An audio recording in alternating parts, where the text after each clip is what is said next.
This is a story on how to become a billionaire in a single day. Is this a joke? No, it's not a joke. Look at this title of a story in the CEO magazine and Forbes. In this video, we are going to learn what it took Eric Wu to become a billionaire in one day. Can you replicate this and become a billionaire too? Stay tuned.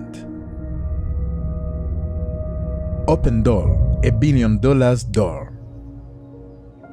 It's Monday, December 21st, 2020, and today, Opendoor is going public on Nasdaq. Eric Wu, the co-founder of Opendoor, is about to become a billionaire. He holds 6% stakes in Opendoor, the company he co-founded back in 2014. Can you guess how much his stake is worth at the close of the market today? Over $1 billion.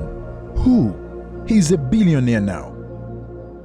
But what is the story behind all of this? Is Wu an overnight success, as the titles of the magazines say? What does Opendoor do? Are there tips and tricks you can learn from Eric Wu? To know all of this, watch this video to the end.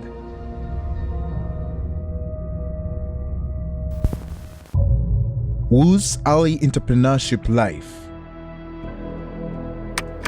Opendoor went public when Eric Wu was 38 years of age. But to understand him and his company, let's get back in time. It's 2005 and Eric Wu is finishing college at University of Arizona. Surprisingly, he has a portfolio of 25 properties. How did he achieve this? While studying at University of Arizona, he realized that he had collected enough scholarship money to cover roughly $20,000 down payment on a 3-bedroom home by his school's campus in Tucson. Soon after, he refinanced his mortgage on that home to afford a down payment on a second home. The pattern repeated itself until he owned more than 25 Arizona properties. How did a college kid get the idea of buying homes? I was born into it. Yeah, that's how it worked. In an interview with CNBC Make It, Eric Wu said it came from his mom, who he describes as the most frugal woman in the world. She was a social worker who raised Wu and his 2 sisters as a single mother. Their father passed away when Wu was 4. Wu's mother hated wasting money, and she believed that renting was a waste of money. She bought her first home when Wu was 2. While Wu was following his mother's advice by purchasing his first home, he found that he ended up loving the experience and the transaction. Apart from buying houses, Wu also spent a lot of time learning to write computer code and build websites in college. With those skills, in 2008, he co-founded rentadvisor.com, a platform where people could post reviews of landlords, a neighborhood for renters trying to figure out where to live. Rent Advisor was sold to Apartment List in 2013.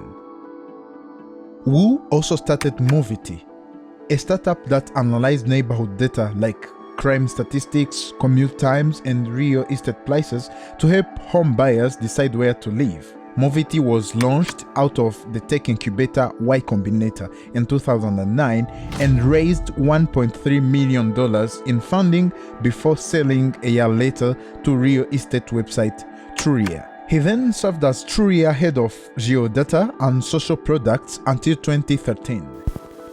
Now it's 2014. Wu, alongside Keith Rabois, Ian Wong, and Justin Ross, is about to start Opendoor, a startup that will open Wu's door to the Billionaire Club. How was his experience building Opendoor? Was his route to the Billionaire Club as easy as it sounds in the magazines? What did he do differently? Follow through. You may learn helpful things. The route to the Billionaire Club. Opendoor buys houses and owns them, acting as a middleman in residential real estate transactions. Opendoor won't buy every house though. The company makes money in 2 ways: from the service fees it charges and from any difference between what buys houses for and what sells them for. Opendoor works with real estate agents, offering to pay full buyer commissions as well as seller commissions if a sale comes from an agent. Let us explain briefly the problem his company solves. There's either too much pain, too much hassle, too much stress, or too much risk for them to sell traditionally, and it locks them in the home. And so we kind of realized, I realized that there was like a liquidity premium there to be had. So to your second part of the question is like, you fast forward this 5 years, we talk about it at Opendoor is like, how do we create a transaction that's frictionless and low cost? I've said free in the past, so I'll remove that. But we want to enable people to move between neighborhoods, cities, and homes in a frictionless way, and then eventually free. And if you can do that, then people will move, people will buy. The market will be very, very liquid. Opendoor also offers other services. We do run 2 other businesses today, actually 3, which is title and escrow. We run financing or home loans or mortgage. And then we have a third-party business, which is off-balance sheet transactions, which is like connecting buyers and sellers. And that's growing very fast as well. To start, Wu and the co-founders raised a Series A round of $10 million from different investors. In 2018, Opendoor raised $400 million in funding from the SoftBank Group Vision Fund. In 2019, it raised $300 million in funding round led by General Atlantic that valued the company at $3.8 billion.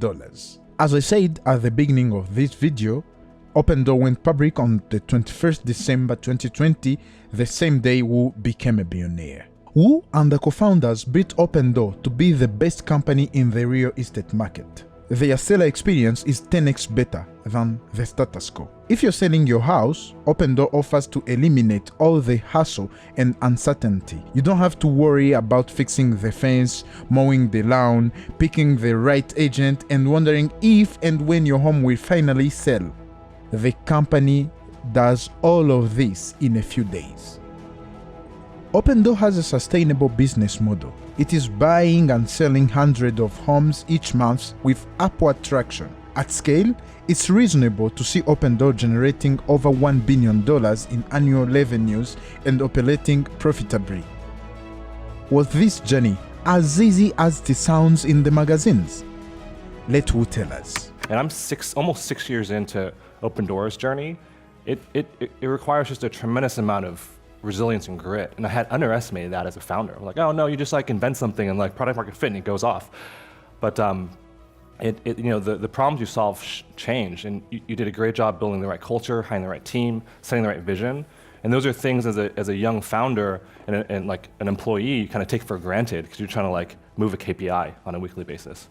The founder mentality is you have to break through walls, but that's really difficult to conform to a company that has to grow and not always change direction all the time. Now, back at the beginning.